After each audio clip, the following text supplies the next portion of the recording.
Tertiary period. Earth becomes humanity's dwelling. Kardec teaches that after the eras of fire, cataclysms, and transitions, Earth entered the Tertiary period, a time of stability, order, and maturation.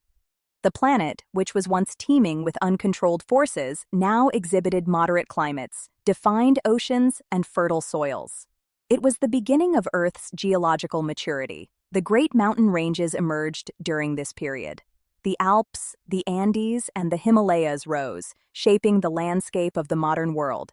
The seas receded, the continents took on shapes similar to today's, and life flourished in diversity and beauty. Nature worked silently to prepare the human habitat, the stage for the most complex spiritual experience the planet would know. Modern paleontology confirms that this phase was marked by the dominance of mammals, which adapted to a wide variety of environments. The ancestors of horses, elephants, whales, and primates populated the Earth, and the first modern birds developed. The forests expanded, and ecosystems became increasingly interdependent, reflecting the harmony that precedes the arrival of the human spirit. Kardec explains that life is not the work of chance, but the result of the continuous action of divine laws. These laws govern both the movement of the stars and the evolution of species. In the Tertiary period, nature acted like an experienced artist, shaping matter until it reached the necessary perfection to host the thinking spirit.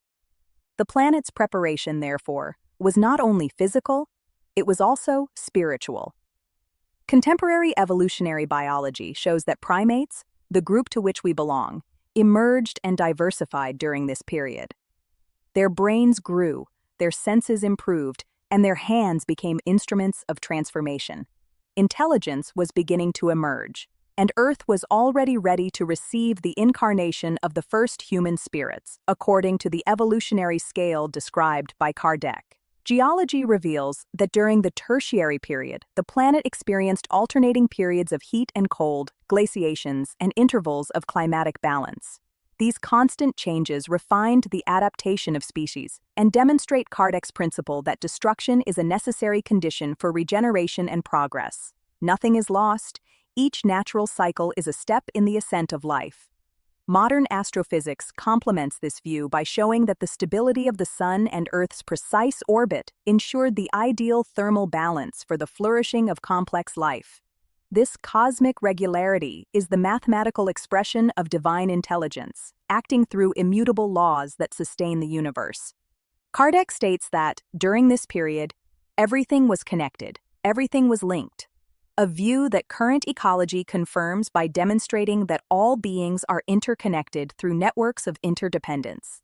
Life forms a harmonious system in which each creature contributes to the balance of the whole. This is the biological translation of the universal solidarity taught by Spiritism. The Tertiary period, therefore, represents Earth's maturity and the prelude to humanity. Nature already possessed all the physical and biological elements necessary for the appearance of man, and the spirit, in its millennial march, was preparing to inhabit a body capable of expressing reason, morality, and consciousness.